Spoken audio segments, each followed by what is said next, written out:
емоциите се континуирано нешто.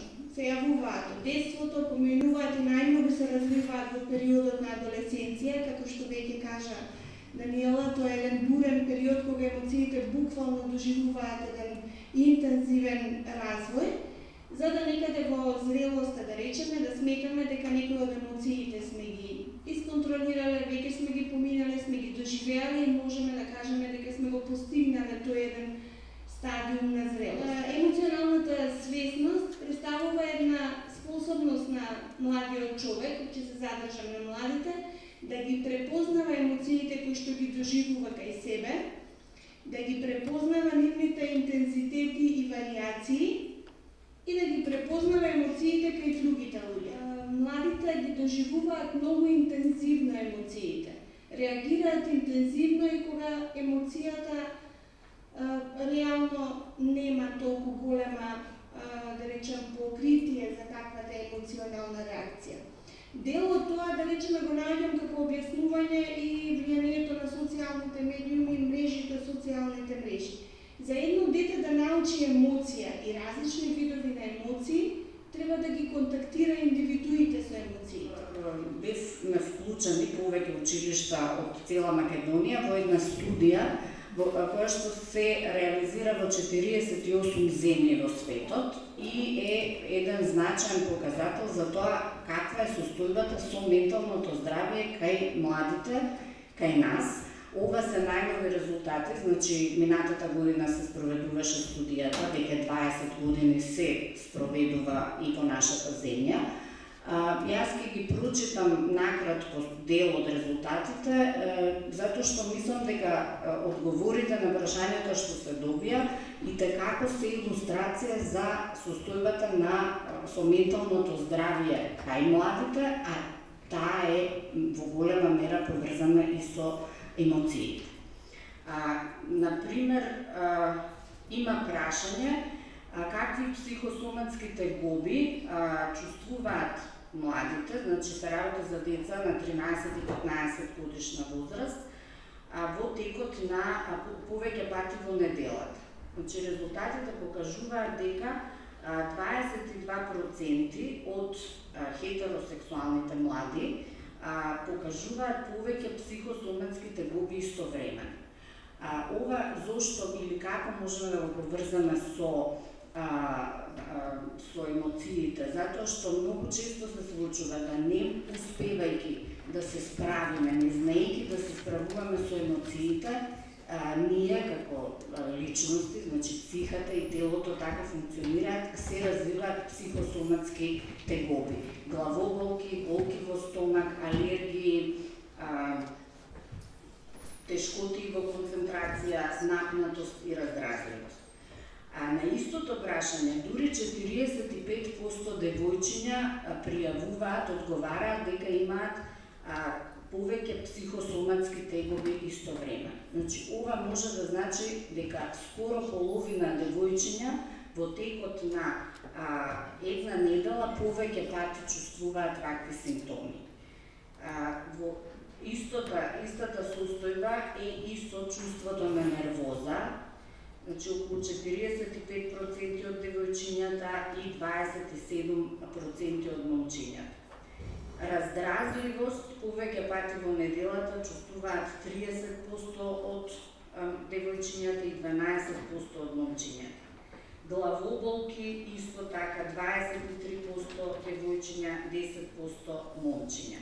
Тешкоти во концентрација 29% девојчиња, 16% момчиња. Како општество, свеста за емоционалниот живот генерално, особено состојбата на менталното здравје кај младата популација е на многу ниско ниво во нашата земја и во таа насока овој проектот овој тип, каде што ќе се зборува за емоциите, каде што ќе се развиваат вештини за справување со емоциите е од исклучителна важност. Во рамки на овие превентивни работилници за насилствени насилства кои ги реализираме во училиштето, кога ќе ги праша младите дали како се чувствуваат или се чувствуваат небезбедни во градот, ми набројуваат многу места каде што тие се чувствуваат физички неретко се чувствуваат небезбедни во училиштата, а треба да биде најбезбедното место.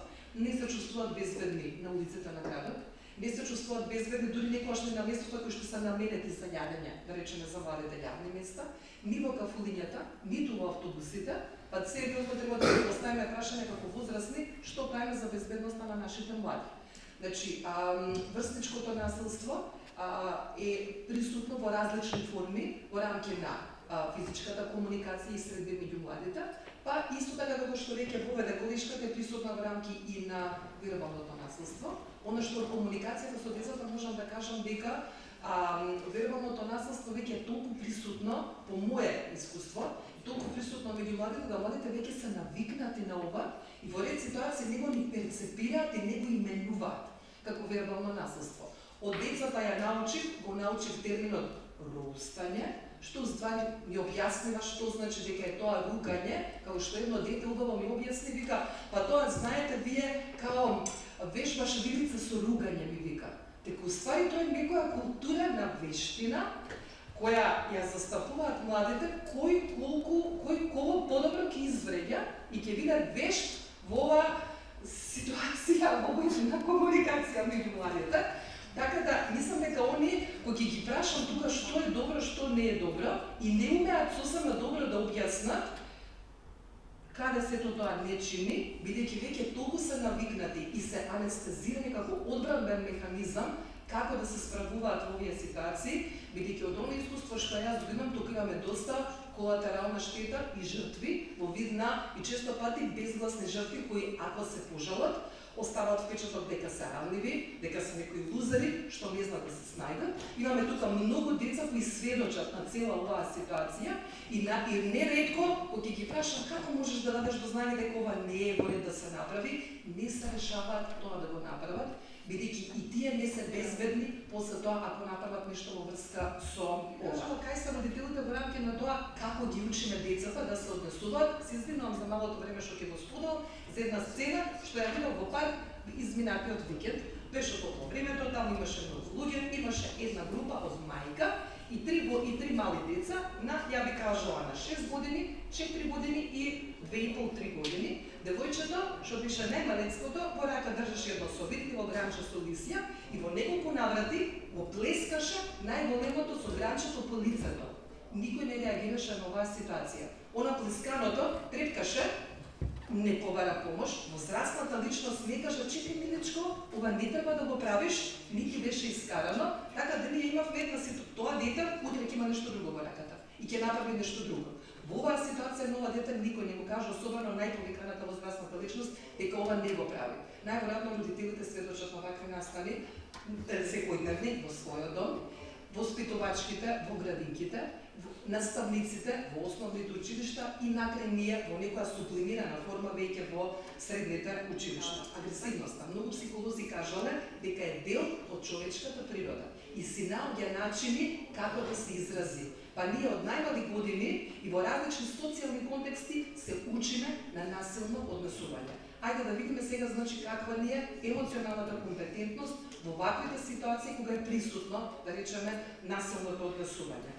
Јас можам да кажам дека во овој свет нивен на младите со овие непишани правила на однесување, емпатијата, сочувствителноста не е на високо место во оваа пирамида. Што е најважно и како да се однесуваш. Имаме често деца кои се повлечени, кои се социјално изолирани, деца кои често пати чувствуваат анксиозност, страх, загриженост, безпомошност, ги преовладува депресивно расположение, дури и овој самодеструктивен образец на повредување на себе си, сечење на делови од телото, кој се почесто е присутен меѓу младите во изминатите 2-3 години, се надам дека не и повеќе. Така во рамки на школски контекст веќе има потешкоти со учење, со концентрација и доминантно е чувство на безпомошност и неможност да ги исправи работите доколку не добие некоја помош од страна. Обучувањето на младите преку емоционалната компетентност, препознавањето на личните и другите чувства во голема мера може да помогне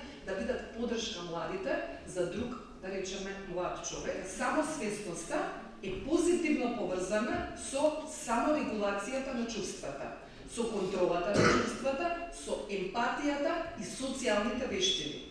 А саморегулацијата на емоциите е позитивно поврзана пак со емпатијата и ред социјални вештини кои вие учите да ги манифестирате и се го определувате вашето место во групата на врсници. На крај, емпатијата и социјалните вештини се позитивно поврзани со мотивацијата која влијае на вашата подготвеност. Дали ќе развивате стратегии за решавање на проблеми или стратегии за расправање и предизвикување на конфликт.